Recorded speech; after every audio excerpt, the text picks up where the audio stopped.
दोस्तों, ये वो पत्थर है जिस पर सम्राट अशोक के 14वें आदेश को उत्कीर्ण किया गया है। 253 ईसा पूर्व में अशोक के राज्य की जो उन्होंने नीतियां बनाई थी वो इस पत्थर में शिलालेख में उत्कीर्ण है, वो लिखी गई हैं। दोस्तों, मैं हूं अभी विकास नगर और आज मैं जा रहा हूं कालसी जो कि उत्तराखंड का एक बहुत ही ऐतिहासिक स्थान है।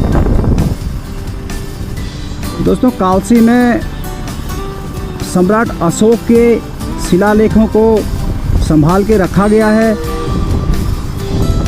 यह है दोस्तों विकास नगर मार्केट।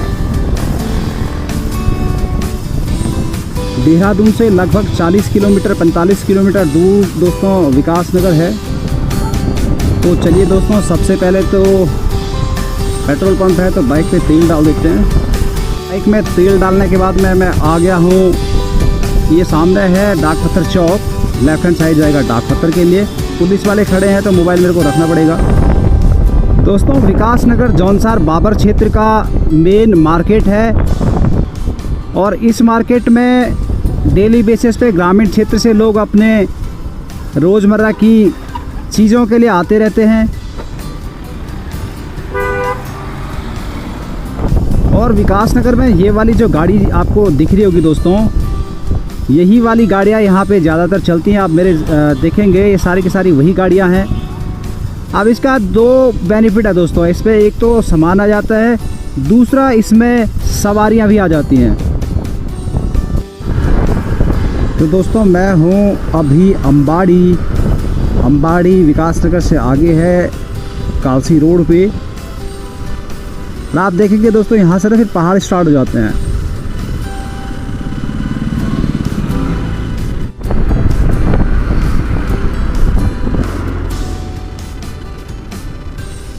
दोस्तों, कालसी से पहले ये एक छोटा सा मार्केट है बाढ़ वाला, और ये बाढ़ वाला चौक से राइट में जा रहा है यमुनोत्री के लिए और सामने जाएगा ये आपका चक्राता के लिए।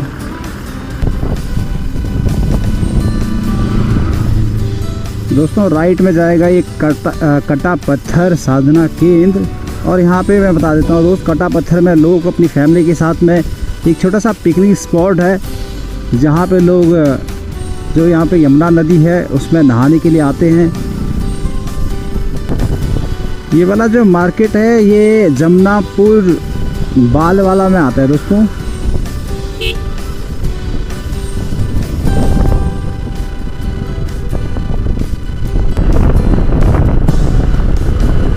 और दोस्तों, आई थिंक मैं कालसी पहुंचने वाला हूं।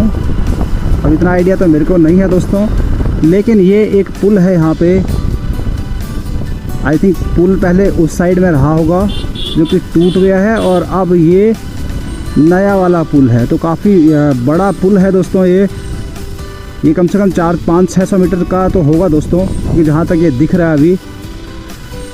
आप इधर देखिएगा, यहाँ आते ही एक खूबसूरत सा नज़ारा, खूबसूरत सी वादियाँ देखने को मिल रही हैं दोस्तों। ओके, तो ये हरिपुर मार्केट है दोस्तों। यहाँ से कालसी 1 से 2 किलोमीटर आगे है। बड़कोट है यहाँ से 95 किलोमीटर, यमुनोत्री 142 किलोमीटर और चक्राता है आपका 45 किलोमीटर। तो दोस्तों, ये है कालसी मार्केट और अभी मैं जा रहा हूँ अशोक के शिलालेख के लिए।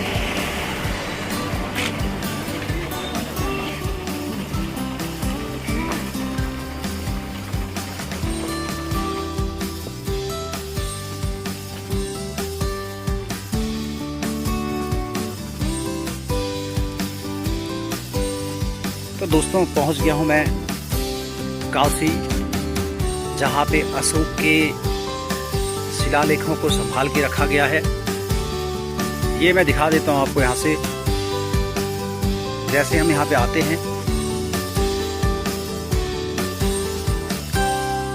दोस्तों, ये रहा वो शिलालेख जहां पे सम्राट अशोक ने ये संदेश इसमें दिया है। आप लोगों को पढ़ने में नहीं आ रहा होगा दोस्तों, ये किसी को भी पढ़ने में ऐसे समझ में नहीं आएगा क्योंकि ये प्राकृत और ब्राह्मी लिपि में लिखा गया है। फर्स्ट टाइम में देखने में इसमें कुछ भी समझ में नहीं आएगा दोस्तों, काफ़ी गौर करना पड़ा है, उसके बाद में इसमें कुछ लिखा हुआ दिखाई दे रहा है। इसके साथ ही यहाँ बगल पे है सम्राट अशोक की मूर्ति।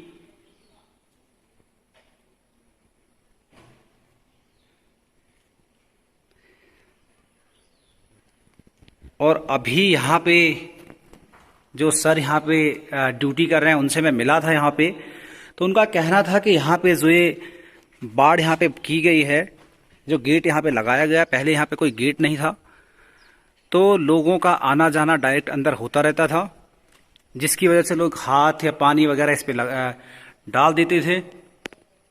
आज की डेट में अंदर जाना सबके लिए मना है। एक छोटा सा यहाँ पे पार्क है बना हुआ।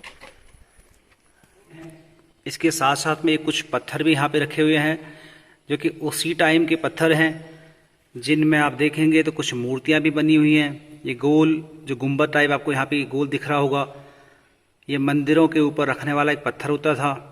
कुछ ये पत्थर यहाँ पे रखे हुए हैं, ये सारी की सारी धरोहर है हमारी। दोस्तों, मैं हूँ अशोक शिलालेख के पास में, जो कि कालसी में स्थित है। सम्राट अशोक ने जो नीतियाँ बनाई हुई थी, देखिए दोस्तों, सम्राट अशोक एक बहुत ही महान राजा रहे हैं, तो उनको ऐसे ही महान राजा नहीं कहा गया है। जैसे कलिंग जैसे युद्ध उन्होंने जीते हैं, बहुत सारी बड़ी बड़ी लड़ाइयाँ उन्होंने लड़ी हुई हैं, बहुत सारी लड़ाइयाँ उन्होंने जीती हुई हैं। उसके बाद उन्होंने जो देखा, ये युद्ध जितने भी हो रहे हैं, ये अनावश्यक रूप से ना हो, उसके लिए उन्होंने अपने ये शिलालेख, अब यहाँ पे कहा जाता है कि पहले यहाँ पे कोई नदी रही होगी, जो कि नदी अभी है यहाँ पे यमुना और टोंस के किनारे पे ये है। और अगर इस लोकेशन की बात करूँ तो दोस्तों, ये बाबर क्षेत्र का प्रवेश द्वार कालसी को कहा जाता है, जो कि देहरादून से लगभग 45 से 50 किलोमीटर की दूरी पे है, और विकास नगर से आपका 8 से 10 किलोमीटर की दूरी पे कालसी आ जाता है। दोस्तों, आज की डेट में एक पर्यटक स्थल भी है। दोस्तों, इस स्थान का संबंध महाभारत काल से भी है। कहा जाता है कि जो कालसी है, यहाँ के जो राजा थे, सम्राट राजा विराट थे यहाँ पे, जिनकी राजधानी विराट नगर थी। और ये महाभारत काल में जब पांडवों को अज्ञातवास हुआ था, तो वो विराट नगर में ही उन्होंने अपना अज्ञातवास काटा था। तो ये स्थान उस तरीके से भी काफ़ी महत्व रखता है। दोस्तों, भगवान जो पांडव थे, उन्होंने अपना अज्ञातवास इस जो स्थान है, उस स्थान में काटा हुआ है। ये वो पत्थर है जिस पर सम्राट अशोक के 14वें आदेश को उत्कीर्ण किया गया है। 253 ईसा पूर्व में अशोक के राज्य की जो उन्होंने नीतियां बनाई थी, वो इस पत्थर में शिलालेख में उत्कीर्ण है, वो लिखी गई हैं। और दोस्तों, इसमें जो लिखे गए आदेश हैं, उनकी भाषा प्राकृत और ब्राह्मी है, तो वो हमारी समझ में नहीं आएगी। दोस्तों, मैं आपको एक बार नज़दीक से दिखा देता हूं। दोस्तों, ऐसे आपको समझ में नहीं आ रहा होगा, ना इसमें कुछ पढ़ने में आ रहा होगा। तो अगर मैं थोड़ा सा इसको जूम करूं दोस्तों, तो आपको इसमें कुछ लिखा हुआ दिखाई देगा।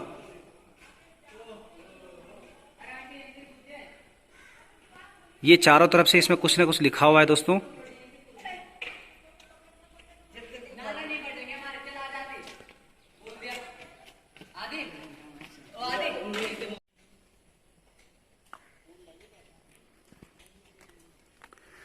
कालसी शिलालेख के पास में एक छोटा सा गार्डन बना हुआ है। दोस्तों, अब अगर मैं इस शिलालेख की बात करूं, तो इसकी जो रेख देख, ये हमारे सेंट्रल गवर्नमेंट के अंदर में आती है। और इसके सामने अगर मैं दिखाऊं, तो ये यमुना नदी है दोस्तों, जो कि यमुनोत्री जाती है यहाँ से। और दोस्तों, बाहर ये लिखा है, जो अंदर शिलालेख पे लिखा हुआ है, उसी का एक छोटा सा रूप इसमें लिखा हुआ है कि उत्तर भारत में एकमात्र कालसी में ही अशोक के चतुर्थ शिलालेख प्राप्त होते हैं। अतः इस स्थल का विशिष्ट महत्व है। प्रस्तर शिला पर उत्कीर्ण इन लेखों की भाषा प्राकृत एवं ब्राह्मी लिपि है। यह शिलालेख उत्तर सम्राट अशोक के आंतरिक प्रशासन के प्रति उनका दृष्टिकोण, प्रजा के साथ नैतिक आध्यात्मिक एवं पितृतुल्य संबंध, अहिंसा के लिए प्रतिबद्धता एवं युद्ध के परित्याग को दर्शाते हैं। उक्त कार्य हेतु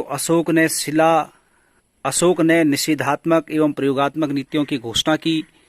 निषेधात्मक नीतियों के अंतर्गत सांसारिक मनोविनोद, पशु बलि, अनावश्यक कार्यों में संलिप्त होना एवं स्वयं को महामहिम करना तथा प्रयोगात्मक नीतियों में आत्म संयम, मन की शुद्धता, कृतज्ञता, माता पिता की सेवा, ब्राह्मणों एवं सन्यासियों को दान देना, मित्रों, संबंधियों, परिचितों, सेवकों एवं दासों के प्रति सद्भाव तथा धार्मिक विषयों पर अपनी सामंजस्य का उद्बोधन है।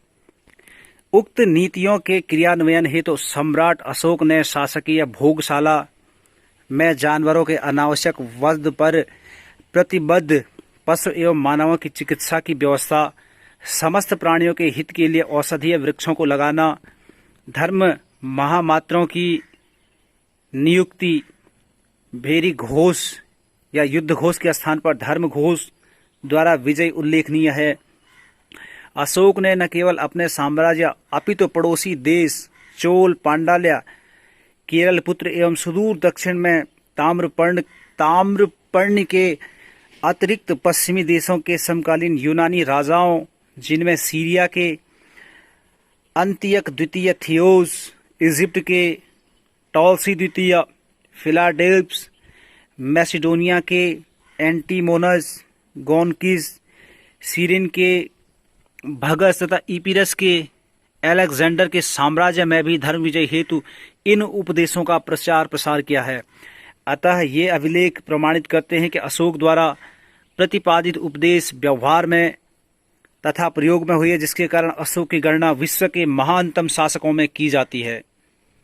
तो ये इस शिलालेख जो कि अंदर है उसका एक छोटा सा सारांश इसमें लिखा गया है दोस्तों। तो दोस्तों उम्मीद करता हूँ कि आज की वीडियो और इसमें दी गई जानकारी आपको पसंद आई होगी। इसके साथ ही अगर वीडियो आपको अच्छा लगा है तो वीडियो को लाइक कीजिएगा, कमेंट कीजिएगा, चैनल पे नए हैं तो चैनल को सब्सक्राइब कीजिएगा। Thank you so much.